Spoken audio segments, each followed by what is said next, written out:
Ce qui nous importe, nous, et ce que moi j'ai choisi comme position médiane de Ahl Sunnah, c'est d'inclure l'une dans l'autre la position d'Abul Hassan al-Ash'ari de l'Ash'a'ira avec certains éléments de ce que propose Ibn Taymiyyah et Ibn al-Qayyim. Nous sommes dans un séminaire et nous sommes obligés de vous dire des choses d'une manière, on va dire, académique et à un niveau plus haut que celui qu'on peut dire aux gens, au commun des musulmans. Le terme amma n'est pas un terme péjoratif parce que certains traduisent le mot amma comme la masse ou la population. Non, c'est pas ça. La amma, dans l'utilisation, on va dire, de point de vue terminologie, c'est tout individu qui n'a pas de spécialisation dans les sciences religieuses. Les érudits, on les appelle Ahl al-Ilm ou Ahl al-Hall wal-Aqd, et ceux qui ne répondent pas aux conditions de l'érudition, on les appelle l'Amma. Moi et vous, nous sommes l'Amma. Dans ce domaine de connaissances, vous pouvez être médecin, ingénieur et vous avez toutes les qualités intellectuelles, mais si vous n'êtes pas compétent, répondant aux exigences pour pouvoir aborder les textes et donner votre avis avec les outils nécessaires, on vous considère faisant partie de l'Amma, Ammat al-Muslimin. Ça, c'est la règle et elle est à respecter parce que les médecins, ils se considèrent tels parce qu'ils maîtrisent un domaine de connaissance. Vous et moi, en médecine, nous sommes de l'Amma.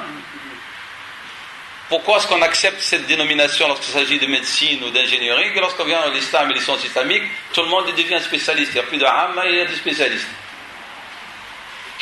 C'est illogique comme démarche, alors qu'il s'agit de ilm, science, qui obéit à des règles. À des règles pour de bon et à des connaissances qui sont des outils nécessaires de travail. Je suis là en train de taquiner certains qui disent toute compétence, même science humaine, peut faire de vous un érudit. Vous êtes capable de le droit de vous immiscer dans les sciences islamiques et dans le usul et de mettre en cause même ce qui est sujet d'unanimité, de consensus. Qu'on peut même peut-être inventer de nouvelles règles pour faire de l'érudition. C'est ce qu'on entend actuellement. Donc cette position qui est celle de Al-Sunnah, dans laquelle j'ai dit je vais intégrer, parce que quelque part même Taymiyyah, s'il a une manière d'exprimer qui est différente, il rejoint Abul Hassan al-Ash'ari dans cette notion.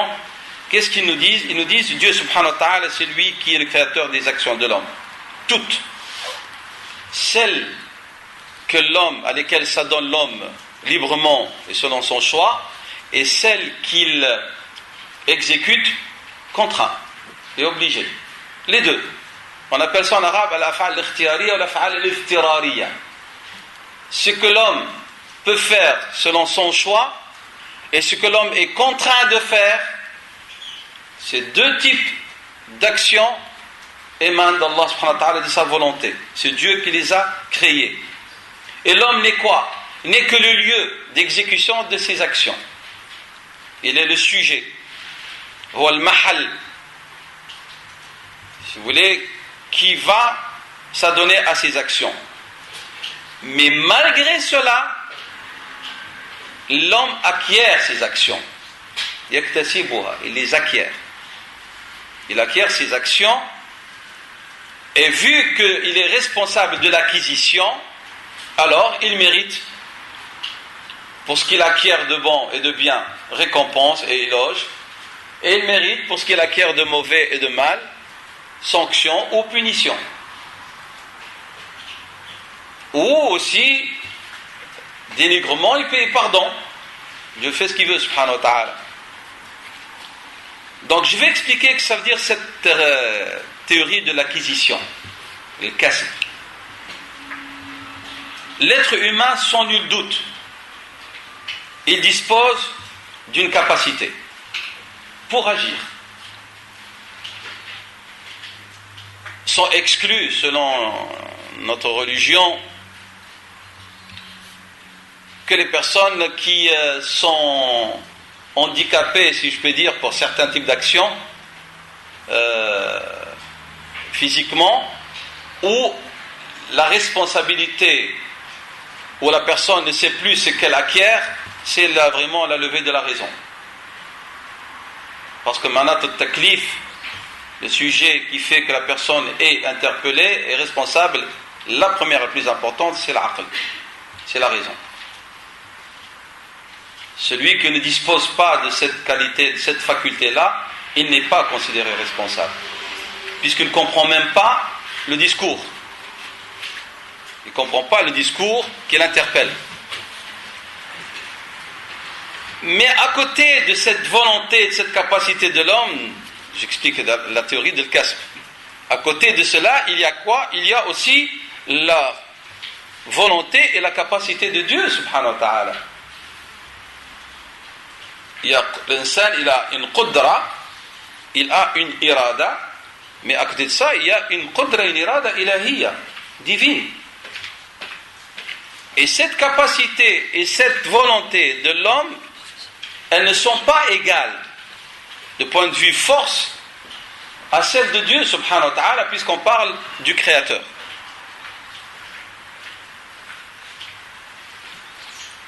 La volonté, la capacité de Dieu, subhanahu wa ta'ala, toute créature, toute chose qui existe, on est assujetti. Toute, sans exception, est assujetti à cette qudra et à cette irada d'Allah subhanahu wa ta'ala. Et vu qu'on ne peut pas, puisqu'on parle de Dieu unique, c'est-à-dire il est unique dans son être, mais il est unique dans ses attributs. Allahu wahidun fi dhatihi, Allahu wahidun fi sifatihi. C'est un principe fondamental, ça. Dieu est unique dans son être, mais il est unique dans ses attributs.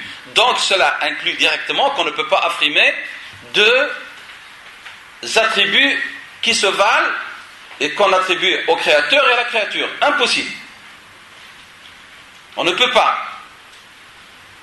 Donc on ne peut pas affirmer deux volontés, deux capacités pour le même sujet.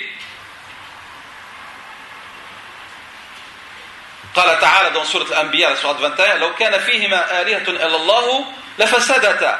Si dans les cieux et la terre il y avait autre divinité avec ou autre que Dieu au pluriel, il y aura des ordres. Il y aurait des ordres. Des ordres veut dire un tiraillement dans les décisions, dans l'organisation, donc l'absence de l'harmonie. Et parmi les preuves de l'existence d'un créateur, c'est l'harmonie totale dans l'organisation cosmique et universelle. Une triple direction dans n'importe quelle institution n'engendrerait que des ordres. Quelle que soit l'institution, quelle qu'elle soit, même la cellule la plus importante de groupe, si on a deux décideurs au niveau de l'exécution, ne serait-ce que même au niveau de l'exécution, ça deviendra des ordres.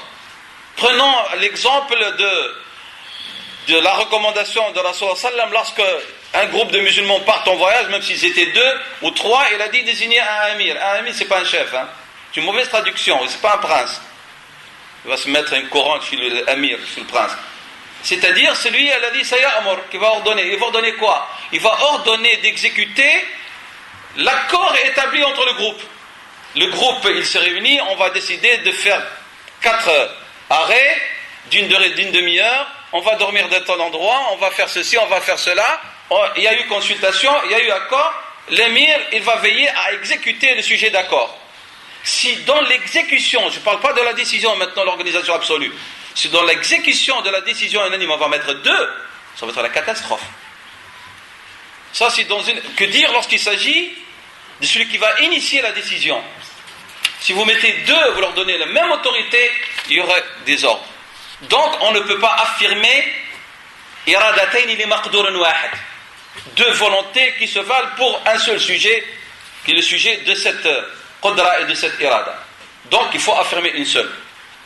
Ça c'est notre, je ne vais pas dire logique, parce que les musulmans, bien qu'ils ont profité, tiré profit et exploité la logique d'Aristote, que même ça a été même dans beaucoup d'universités musulmanes jusqu'à un certain temps programmé l'étude de la logique.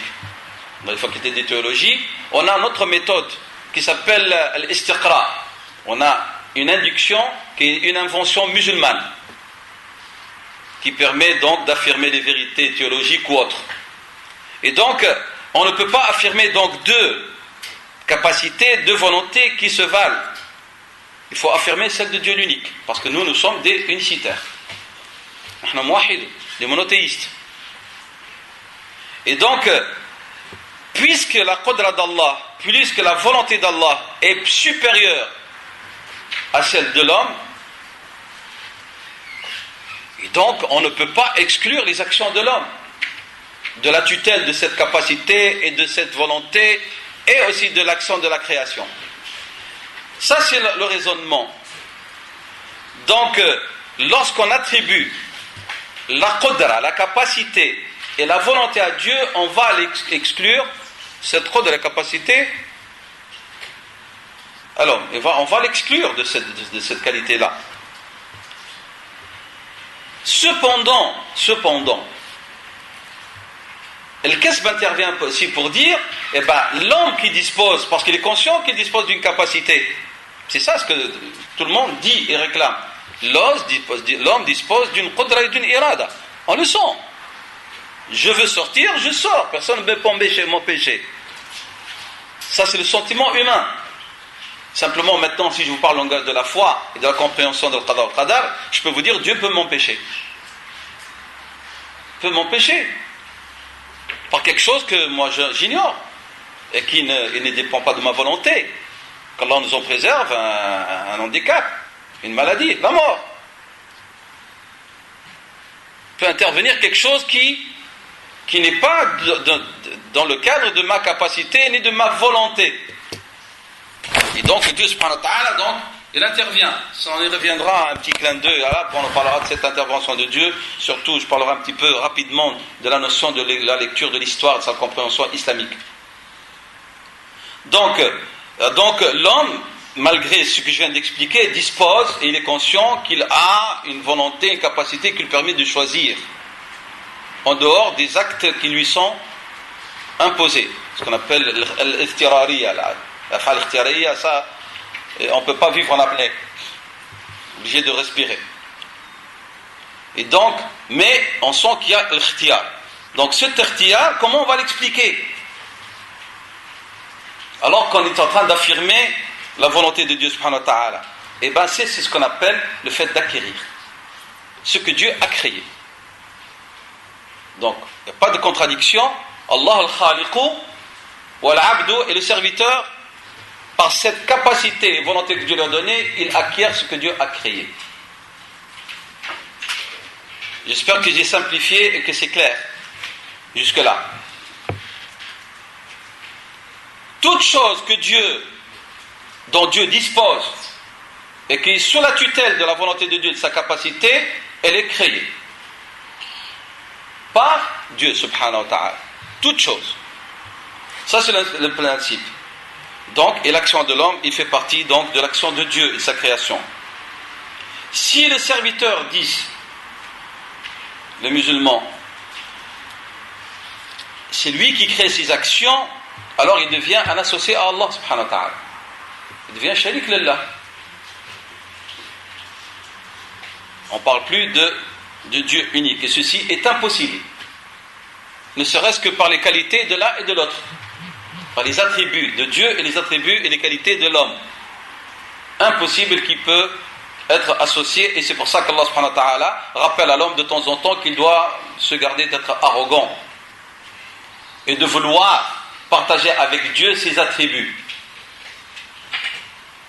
Et de vouloir donc partager avec Dieu ses attributs lorsqu'il a menacé, on va dire, de destruction celui par exemple qui veut se comporter avec orgueil, kibriya. Et Dieu a dit dans le hadith Qudsi, al-kibriya ou izari. L'arrogance, elle est pour l'humain, mais l'être humain, lorsqu'il est orgueilleux, il est arrogant, tandis que Dieu, lorsqu'il est orgueilleux, parce qu'il a tout le mérite. Et donc Dieu dit, c'est mon habit, celui qui se le partage avec moi, je le brise. Man qasamani qisma bissa iyahu qasamtuhu bissad, je le brise.